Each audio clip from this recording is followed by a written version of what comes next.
Genesis 39, Joseph's success in Egypt. Now Joseph had been taken down to Egypt, and Potiphar, an Egyptian officer of Pharaoh, the captain of the royal guard, bought him from the Ishmaelites, who had taken him down there. The Lord was with Joseph, and he, even though a slave, became a successful and prosperous man, and he was in the house of his master, the Egyptian. Now his master saw that the Lord was with him, and that the Lord caused all that he did to prosper, succeed, in his hand.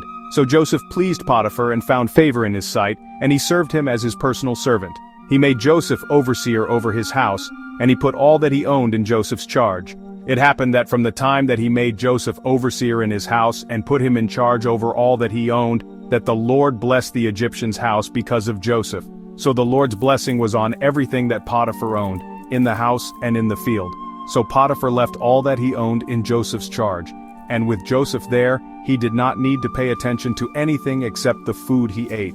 Now Joseph was handsome in form and appearance. Then after a time his master's wife looked at Joseph with desire, and she said, "Lie with me." But he refused and said to his master's wife, "Look, with me in the house, my master does not concern himself with anything. He has put everything that he owns in my charge. He is not greater in this house than I am, nor has he kept anything from me except you, because you are his wife. How then could I do this great evil and sin against God and your husband?"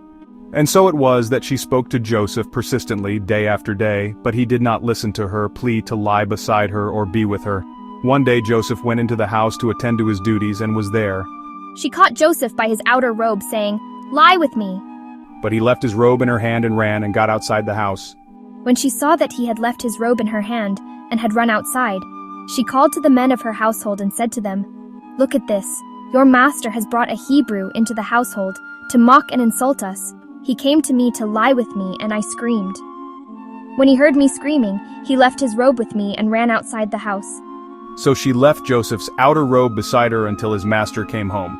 Then she told her husband the same story, saying, "The Hebrew servant, whom you brought among us, came to me to mock and insult me.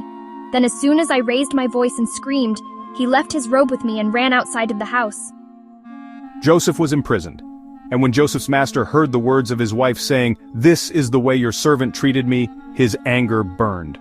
So Joseph's master took him and put him in prison, a place where the king's prisoners were confined. So he was there in prison. But the Lord was with Joseph and extended loving kindness to him, and gave him favor in the sight of the warden.